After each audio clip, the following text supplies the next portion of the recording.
இயேசு கிறிஸ்துவின் இனிய நாமத்தில் இந்த விசேஷமான நாளில் எல்லா பெண்களையும், என் அருமையான தாயார், சகோதரிகள், பிள்ளைகளை இந்த உலக மகளிர் தின அன்று வாழ்த்துவது எனக்கு ஒரு பெரிய ஆசீர்வாதம்.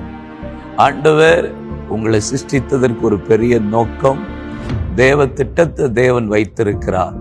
ஆதாம் தனிமையா இருப்பது நல்லதல்ல, ஏற்ற துணையை உண்டாக்குவோம் என்று உருவாக்கின ஏவாள், அது ஒரு பெரிய ஆசீர்வாதம். பரிசுத்த சந்ததியை பெற்றெடுக்க, வளர்க்க இன்றைக்கு தேசத்துக்கு ஆசீர்வாதமா கர்த்தர் உங்களை வைத்திருக்கிறது எங்களுக்கு ஒரு பெரிய ஆசீர்வாதம். உங்களை மீண்டும் நான் வாழ்த்துகிறேன் இந்த மகளிர் தின நாள் அன்று. 1 சாமுவேலின் புஸ்தகம் 4ஆம் அதிகாரத்தினுடைய 20ஆம் வசனத்தை உங்களுக்காக நான் வாசிக்கிறேன். அவள் சாக போகிற நேரத்தில் அவள் அண்டையிலே நின்ற ஸ்திரீகள், நீ பயப்படாதே, ஆண் பிள்ளையை பெற்றாய் என்றார்கள். அவளோ அதற்கு ஒன்றும் சொல்லவும் இல்லை, அதன் மேல் சிந்தை வைக்கவும் இல்லை. இங்கே பினகாஸ் என்கிறவருடைய மனைவியை குறித்து போடப்பட்டிருக்கிறது.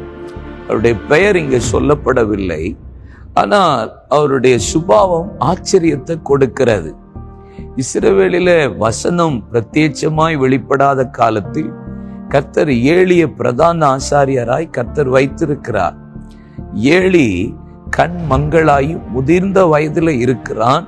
அவன் ஆசனத்துல உட்கார்ந்து இந்த காலகட்டத்தில் அவனுடைய பிள்ளைகளாகிய ஓப்னி பினகாஸ் 2 பேரும் கர்த்தருக்கு பிரியம் இல்லாம வாழ்றாங்க. இந்த நாடுல பெலிஸ்தியர்கள் யுத்தம் பண்ண வருகிறார்கள். அப்பொழுது வேதம் சொல்லுகிறது, ஒரு செய்தி வருகிறது, ஏறக்குறைய 4000 பேர் யுத்தத்துல இஸ்ரவேல் ஜனங்கள் முறிந்து விட்டார்கள் என்பதாக முதல் செய்தி. 2வது செய்தி, ஏறக்குறைய 30,000 பேர் முறிந்து விட்டார்கள் என்கிற செய்தி வருகிறது. அடுத்த ஒரு செய்தி வருகிறது, ஓப்னி பினகாஸ் மரித்து விட்டார், தன்னுடைய கணவனும் மரித்து விட்டார், தன்னுடைய கணவனுடைய சகோதரரும் மரித்து விட்டார் என்கிற செய்தி. 4வது ஒரு செய்தி, என்ன செய்தி? ஏலி பிடரி முறிந்து மரித்து விட்டான் என்பதாக 4 துக்கமான செய்தி வருது. இதுல அடுத்த ஒரு பெரிய விஷயம் பாருங்க, இவ பிரசவ காலத்தில் இருக்கிறா. இந்த பிரசவ காலத்துல இவளுக்கு ஒரு பெரிய சந்தோஷம். என்ன? இவளை சுற்றி அநேக ஸ்திரீகள் இருக்கிறாங்க, ஆட்கள் அதிக பேர் இருக்காங்க. முதல் சந்தோஷம். 2வது ஒரு காரியம் சொல்றா, நீ பயப்படாத என்கிற ஒரு செய்தியை சொல்றாங்க. பலப்படுத்துகிறதற்கு கர்த்தர் வார்த்தைகளை சுற்றி ஆட்களை வைத்திருக்கிறார். 3வது என்ன செய்தி தெரியுமா? இப்ப நீ ஒரு ஆண் பிள்ளையை பெற்றெடுத்தாய். ஆண் பிள்ளை என்றால் ஜெயஜீவியம் என்று அர்த்தம். ஒரு பெரிய சந்தோஷத்தின் செய்தி அவளுக்கு வருகிறது. ஒரு பக்கம் துக்க செய்தி, இன்னொரு பக்கம் சந்தோஷத்தின் செய்தி.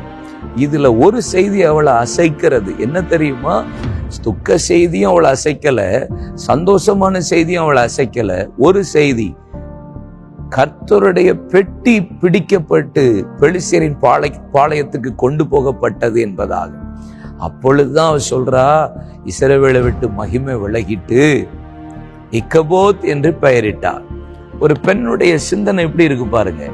அவள் எந்த செய்தியை குறித்து மனதில் சிந்திக்கவும் இல்லை, அதை தன் இருதயத்தில் வைத்துக் கொள்ளவும் இல்லை, அதை குறித்து யோசிக்கவும் இல்லை. துக்க செய்தியையும் சந்தோஷ செய்தியும். அவளுக்கு ஒரே ஒரு பாரம், உடன்படிக்கை பெட்டி மீது இருக்கிற பாரம், கர்த்தருடைய மகிமை மீது இருக்கிற பெரிய பாரம். ஒரு பெண்ணுடைய சிந்தை எப்படி இருக்கு பார்த்தீங்களா? இதுதான் நீங்க எங்களுக்கு கிடைத்த ஒரு பெரிய ஆசீர்வாதம். கர்த்தர் உங்களை அப்படி பலனா வைத்திருக்கிறார். தேசத்தின் மீதும் கர்த்தருடைய மகிமையின் மீதும் எழுப்புதல் மீது அக்கறை உள்ள ஒரு ஆவிக்குரிய பினகாசனுடைய மனைவி இருந்திருக்கிறார்.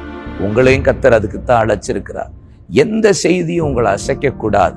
அப்படிப்பட்ட பலன் உள்ளவர்கள் நீங்க, அப்படிப்பட்ட ஆசீர்வாதம் உள்ளவர்கள் நீங்க. அவளுக்குள்ள ஒரே பாரம், மகிமை விலகிட்டேங்கிற பாரம். அந்த பாரத்தோடு நீங்க ஜெபிங்க. உங்களை கர்த்தர் இந்த கடைசி கால எழுப்புதலுக்கு பயன்படுத்த தேவன் வைத்திருக்கிற விளையேறப்பட்ட பாத்திரம். நான் உங்களுக்காக ஜெபிக்கிறேன். தகப்பனே, இந்த கடைசி காலத்துல எழுப்புதலுக்காக தெரிந்து கொண்ட பெண்களுக்காக ஸ்தோத்திரம். வேதத்துல எத்தனையோ பெண்களை எழுப்புதலுக்காக பயன்படுத்தினீர். பினகாசின் மனைவியையும் கர்த்தர் அதற்காக பயன்படுத்தினீர். அப்படிப்பட்ட ஒரு ஆவிக்குரிய பெண்ணாய் எங்க சகோதரிகளை நீர் வைத்திருக்கிறதற்காய் ஸ்தோத்திரம். அந்த நோக்கத்தோடு பிள்ளைகளை பலப்படுத்தி அவர்களை தேசத்துக்கும் உடைய ராஜ்யத்துக்கும் எழுப்புதலுக்கும் ஆசீர்வாதமாய் மாற்றும். பெண்களுக்கு விரோதமாய் செய்யப்படுகிற குற்றங்கள், பெண்களுக்கு எதிராய் எழுப்பப்படுகிற ஆண்டவரே சதி நாசங்கள் எல்லாம் நிர்மலமாகி போவதாக பெண்களை பயன்படுத்தி இந்த கடைசி கால எழுப்புதலுக்கு ஆசீர்வாதமாய் மாற்றும். அவருடைய குடும்பங்களுக்கு ஆசீர்வாதமாய் மாற்றும். எல்லா துக்கங்களுக்கும் வேதனைகளுக்கும் பாடுகளுக்கும் விக்கினங்களுக்கு விலக்கி அவர்களை தைரியமாய் எழுப்புதலுக்கு நிறுத்தி குடும்பத்துக்கு தேசத்துக்கு திருச்சபைக்கு ஆசீர்வாதிக்கப்படும்படி வாழ்த்துகிறேன் எங்க நல்ல அருமை பிதாவே. ஆமென். ஆமென். God bless you. இந்த நாளில் உங்களை வாழ்த்துறது எனக்கு ஒரு பெரிய ஆசீர்வாதம். கர்த்தர் உங்களோடு கூட இருப்பாராக. ஆமென்.